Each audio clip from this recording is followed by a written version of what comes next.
Direct News TV. July 25, 2023. Ukraine updates, Kremlin rejects UN call to rejoin grain deal.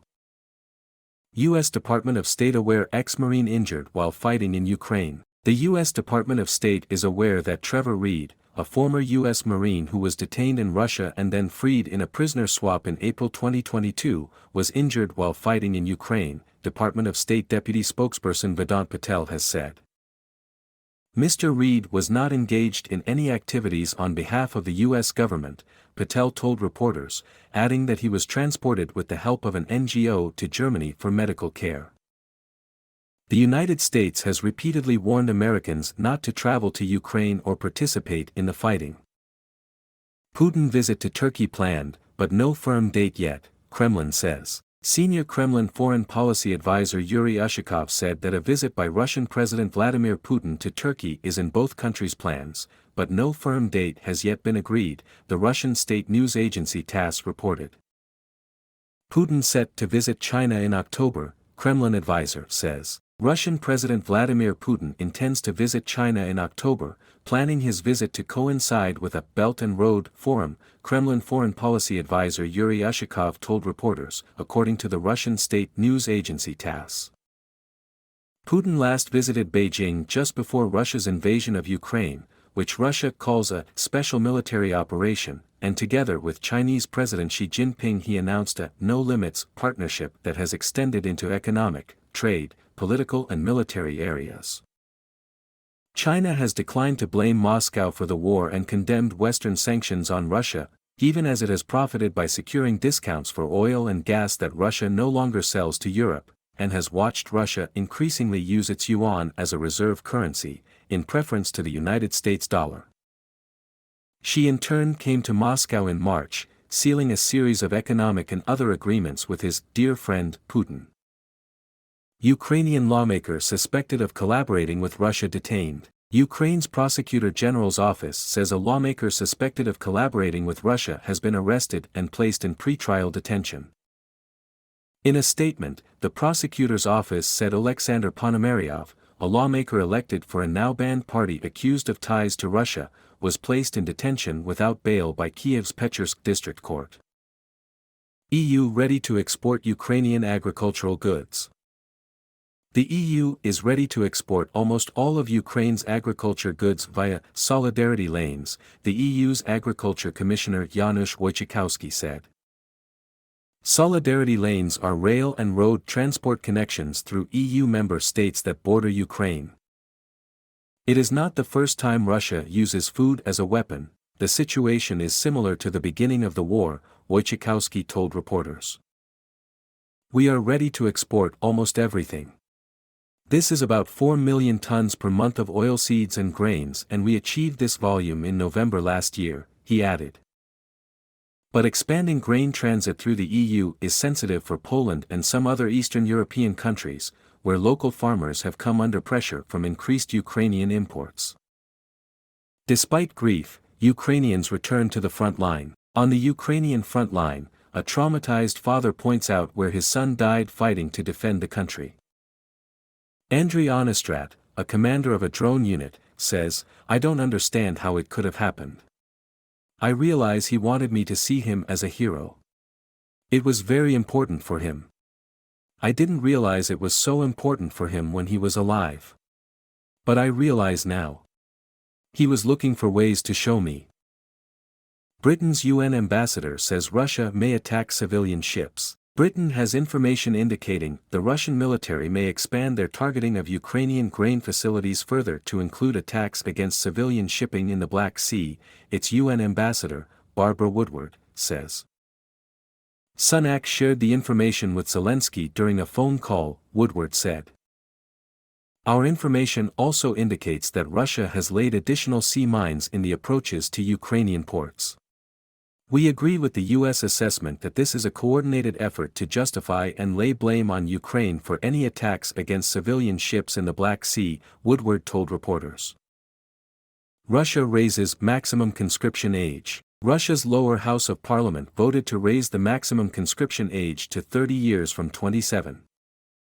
The new legislation, which comes into effect on January 1st, means men will be required to carry out a year of military service, or equivalent training during higher education, between the ages of 18 and 30 rather than 18 and 27 as is the case now.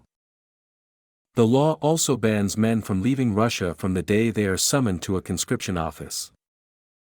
Last year, Russia announced a plan to boost its professional and conscripted combat personnel by more than 30% to 1.5 million, a task made harder by its undisclosed casualties in Ukraine. Moldova summons Russian ambassador over spying. Moldova's foreign ministry will summon Russian ambassador Oleg Vasnetsov after media reports that spying equipment has been installed on the Russian embassy's rooftop. The insider media outlet and television channel Journal TV said 28 satellite dishes, masts, and transmitting and receiving devices had been installed in the embassy, and people associated with Russian intelligence had been seen in the buildings. We consider espionage or foreign interference in the internal affairs of Moldova to be absolutely unacceptable, which represents a direct challenge to the sovereignty and national security of the Moldovan state, the ministry said. Tensions between Russia and Moldova have intensified following Moscow's invasion of Kyiv. In February, Russia rejected an accusation by Moldova's president that Moscow was plotting to destabilize Chisinau. Sanctions threaten catastrophic consequences for food, Russia. Russian Security Council Secretary Nikolai Patrushev says sanctions against Moscow threaten catastrophic consequences for the global food market, adding that issues related to food security could not be resolved unless the West's illegitimate obstacles to Russian businesses were removed. The government's Rossiyskaya Gazeta newspaper published Patrushev's comments as he spoke to other security officials from the BRICS, Brazil, Russia, India, China and South Africa, countries in South Africa.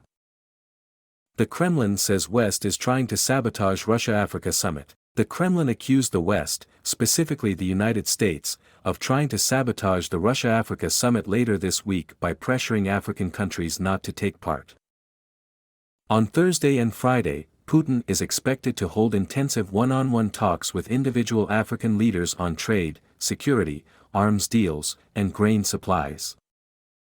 The event follows Moscow's first Russia-Africa summit in 2019. But Kremlin spokesman Dmitry Peskov said that the West was trying to ruin the event. Virtually all African states have been subjected to unprecedented pressure from the US, and French embassies on the ground have not been sleeping either, along with other Western missions who are also trying to do their bit to prevent this summit from taking place, Peskov told reporters. In essence, they do not accept the sovereign right of African states to independently determine their partners for cooperation and mutual interaction in various fields. Ex-defense workers sentenced for sending information to Kyiv, Russia. Russian ex-defense workers were sentenced to 17 and 13 years in prison for treason after being found guilty of passing military intelligence to Ukraine and planning to blow up railway lines, the Kursk Regional Court said in a statement. In a statement announcing their arrests, the FSB said the pair, identified as R.A. Sidorkin and T.A. Sidorkina, had been involved in plans to blow up supply railway lines in the Kursk and Belgorod regions. The FSB seized more than 4 kilograms, 9 pounds, of plastic explosives, for detonators, military design documentation and $150,000 in cash. Sidorkin was also charged with illegally possessing firearms and ammunition, and sentenced to 17 years while Sidorkina was sentenced to 13 years. Kyiv receives €1.5 billion in macrofinancial assistance. The Prime Minister of Ukraine says Kyiv has received another €1.5 billion, $1.6 billion, in macrofinancial assistance from the EU. On Twitter, Denis Shmihal wrote, "Supportive partners will enable us to provide necessary services to Ukrainians, restore infrastructure and continue reforms on the road to EU accession. Thanks to Ursula von der Leyen and Valdis Dombrovskis for their support." Russian Urals oil traded 30% below Brent. The price of Russia's flagship Urals oil blend averaged $56 per barrel in the second quarter of the year and traded almost 30% below the benchmark Brent blend, the Russian central bank said.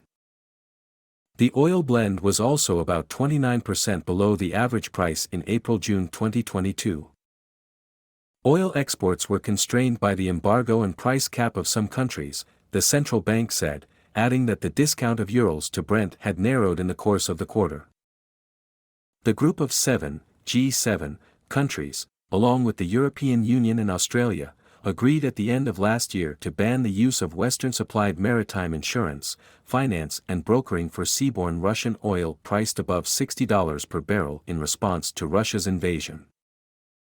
Russia retaliated by banning companies and individuals who included the oil price cap. My name is Kingsley. Please like, share, subscribe and hit that notification bell so you can be the first to be notified whenever we post. You won't regret it.